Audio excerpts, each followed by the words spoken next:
Hey guys, good afternoon. Welcome back to Half-Fast 7 to the 1-9. Got another project going on, of course, as usual. The man that never stops. This guy. Anyway, like I showed in the video, that I was probably going to have to grind some more off of this hub. Oh, I'll take it off. But anyway, what I ended up doing is grinding some more off. And as you can see, put these little set screws in here, one on either side, so that way this whole rotor is going to be center, because the way this was before, I'll show you real quick.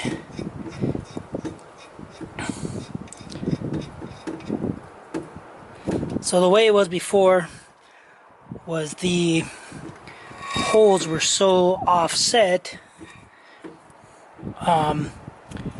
because the hub wasn't circular, it was more oblong.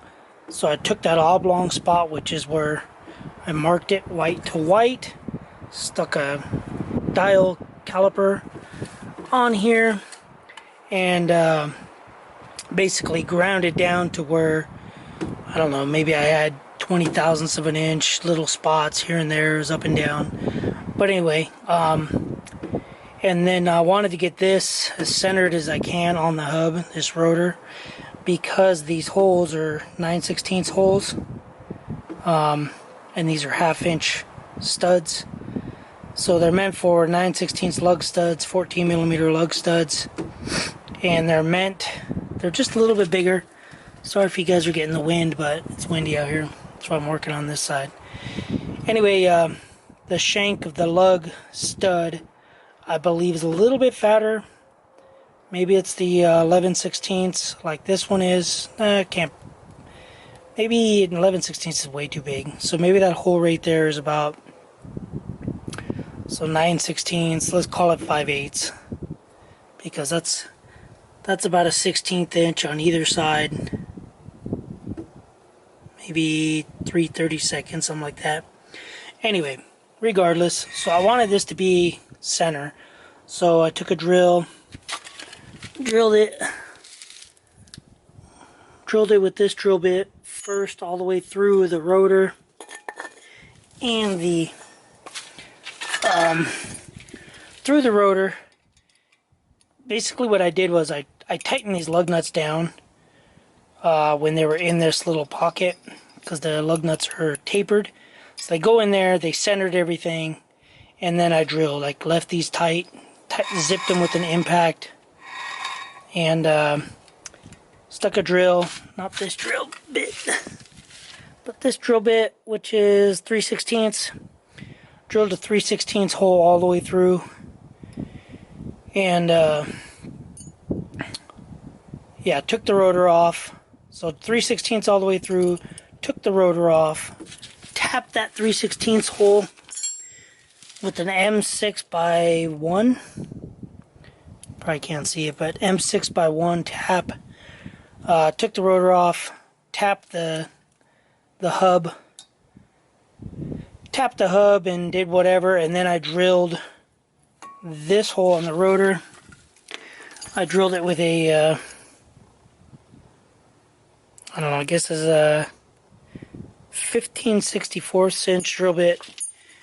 And then I used one of these Harbor Freight cheap piles of junk.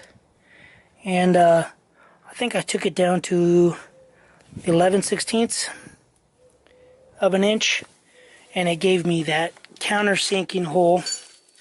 I gotta take it off. But anyway, as you could see, so we're about, so that's zero-ish, close to zero as I can get. So we're having around 5,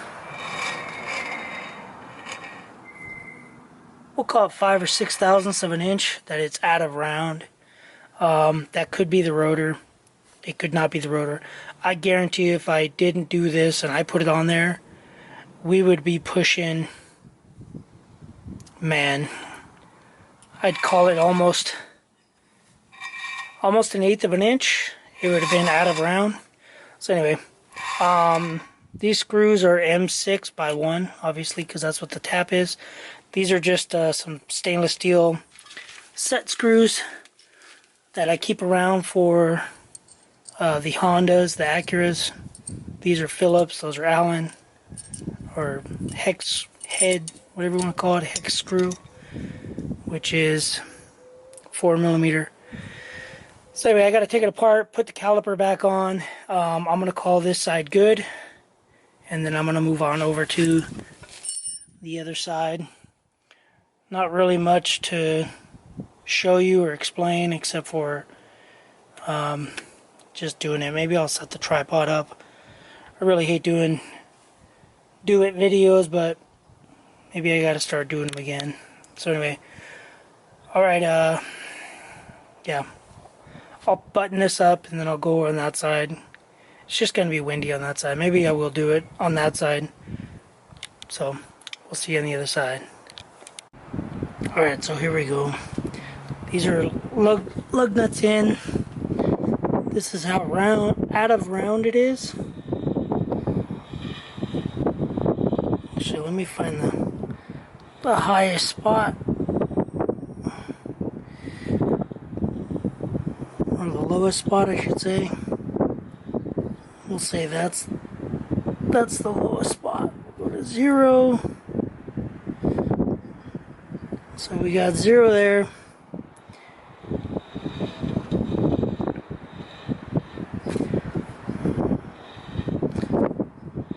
So as you can see, we're about 27, 28 thousandths of an inch out of round. So let me do some. That's just with them snug. Let's see if we can't tighten these.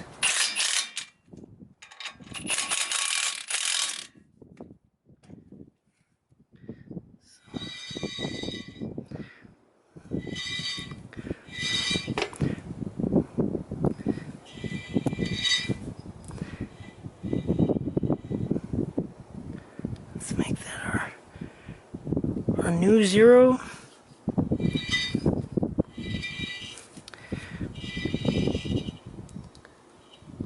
So we're about 20 thousandths.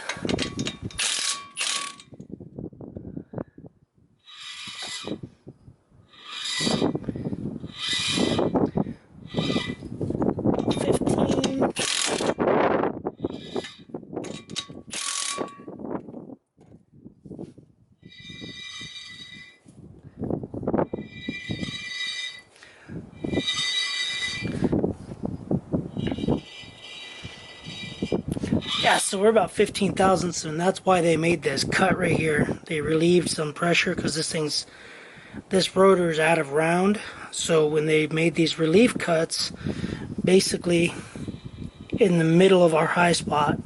So we got 15 to there.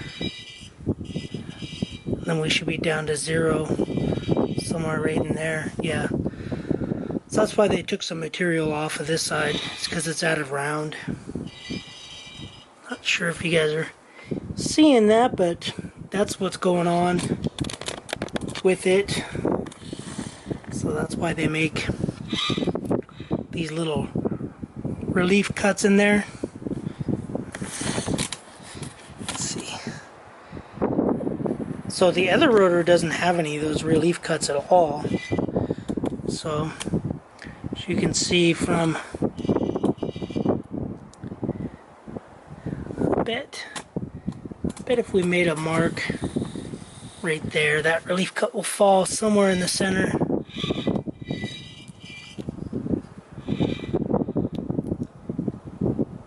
So let me mark it real quick.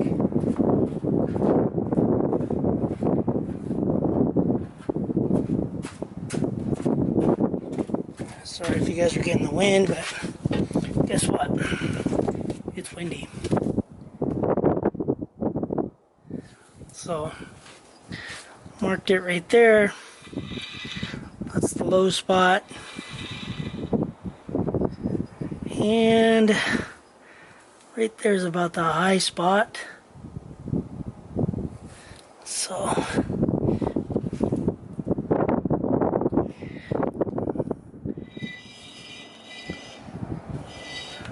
oh yeah.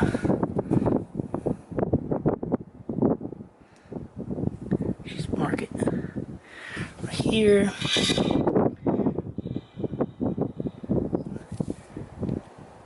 Right there.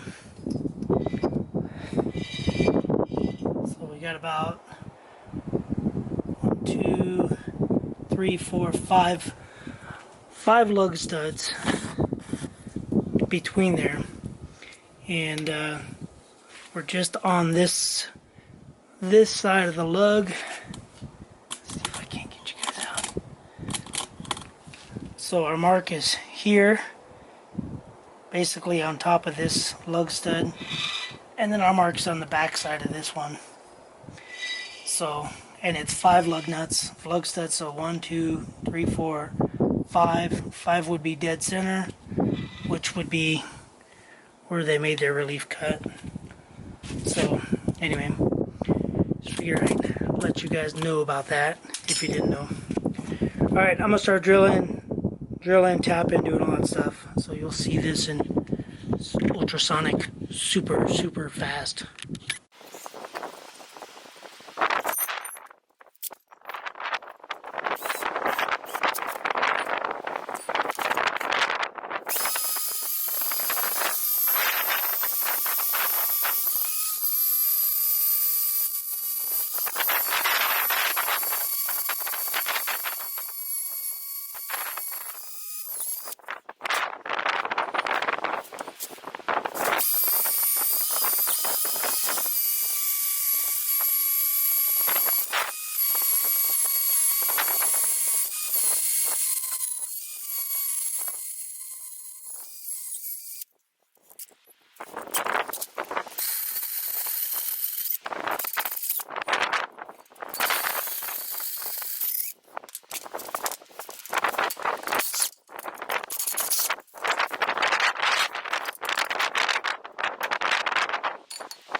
Alright, so it's done.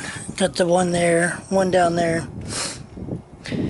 It's still the same. It's still the 15 thousandths off, but like I explained, that's why they made their little relief cuts to balance it, because I'm assuming it was just made out of round. I don't know why they couldn't throw it on a lathe and true it up or whatever they do, but I wasn't about to take it to a stupid company that turns rotors or turns anything, because they'll probably tell me there's nothing they can do. Anyway, and it was already balanced. So, I think that's pretty much it for this. I did have to change another lug stud, so there's 2 lug studs on here that are new. Probably one that's on the lug nut. I did order new lug nuts for the truck. So these are a Dorman open end knurled nuts, 1/2 inch by 20. So it's got a knurled end on it. So anyway, and then ended up ordering these for the truck. Yeah, might have to try to do the leaf thing tomorrow. Kind of wore out. Going and picking something up real quick. I'll show you guys that on the next video. But yeah, those are things that I would recommend doing or looking towards doing to upgrading to 4th gen, whatever, late 3rd to 4th gen big brakes. So biggest things you got to do is turn the spindle, or that spindle, the hub. The wheel hub, it has to be machined down to fit inside the rotor. You need the bracket. You need banjo bolts. You need rotors, caliper, and you got to drill so those lug studs fit in there. Oh, and you're gonna need, oh, you might, yeah, you don't really need brake lines. You can do without brake lines. I just put these brake lines on just because. And if your bearings are good, your seals are good, you don't need all that. These bearings on this side anyway were trashed, so that's got all new bearings, new seal, all new grease, everything in it. It's good for, I don't know, 50,000 miles at least with the brakes. So yeah, so those are just things that I would do. But yeah, I'm trying to think of what else you would need to do, but I'm not thinking of anything else that you need except for rotors, pads, calipers, the mounts, banjo bolts, and you got to machine the hub, which you saw my hillbilly engineering. You could actually, when I did this one and I had to grind it, I just took the rotor off and just spun it and ground it, and spun it and ground it. You could take a dial indicator like I had, stick it on there to how much you know, so you can take it down, I believe it's an 1/8 inch total, so you can just bring it down to whatever it was, 1/16 of an inch, or however you work that in thousandths. So I don't know, what is that, 5 thousandths, I don't know. Anyway, you take that down and then you just grind until you hit that, until the dial indicator says 0, and grind 0, grind 0. But yeah, so I'm pooped. Anyway, stay tuned for the next video. I'm gonna go show you guys something. So anyway, see you in the next video. Thanks for watching. Subscribe, comment, do what you guys do. Thank you for doing what you guys do. Anyway, alright, later guys.